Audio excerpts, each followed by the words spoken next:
Harlem Network News coming to you live. And as you can see, this is her church, and the church is laced with purple, which is the color of power. People are socially distancing, and they are standing and waiting to see our great icon, Cicely Tyson. The viewing has been, and paying the respects, has been from 10 to 6 today. So even as it gets later, many of the community are lined up solemnly to pay their respects. I think she's very powerful to not just Harlem community, which she grew up here in Harlem. She went to this church. Her mother went to this church, but she's powerful in the African American community. She's powerful in our history because she was one of the first African Americans to have presentation or representation in cinema. And she had dignity, she had pride, and she showed who we truly were as a spiritual being, as a collective. So I think one of the first movies that I saw her in was the Marva Collins story. And Marva Collins is a beautiful human being from Chicago. She started her own school to educate us in Chicago. So my friends growing up going to Marva Collins school, they had so much pride because this movie came out with Cicely Tyson, and she did such an amazing job. So that's how I was introduced to her. And then I was introduced to her. I still have not grasped all of the films that she's done. I just saw a movie with her and Sammy Davis Jr. last night. Many films. Yeah, and then I talked to Nora Connors about her, and she used to, how she was in love with Miles Davis, and they were together for years, almost about 7 years. About 10 years before they got married, or maybe 15 years before they got married, they were together. And I'm here today because I love our sister, Cicely Tyson.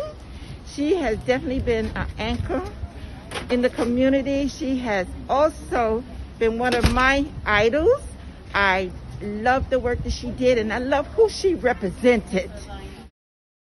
I'd like to say that I'm honored to be here to pay tribute to the life, the legacy of Cicely Tyson. And ever since I was a little kid, I always liked that movie that she did when she portrayed Jane Pittman. Yes. And I knew then that she was a magnificent actress, and I've been following her career ever since.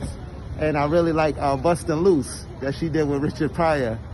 So because of all of her work, that's why I'm here today. Hi, my name is Tiffany Ellis Butts, and I'm a member of Abyssinian and a member of the Black theater and arts community in Harlem at large, and just want to say how significant and important it's been to know Ms. Tyson for many years, to have supported her recent projects on Broadway and taking groups there to see her show, and just have that chance to work with her and her team has been just an honor for me, and just so happy to be able to celebrate her life today.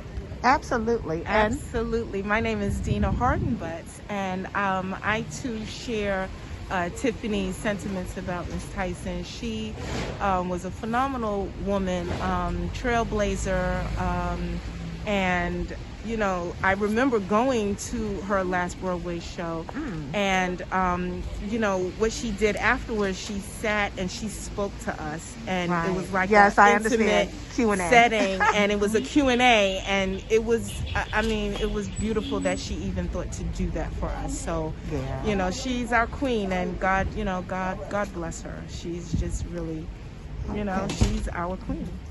Okay. Well, thank you for taking the time.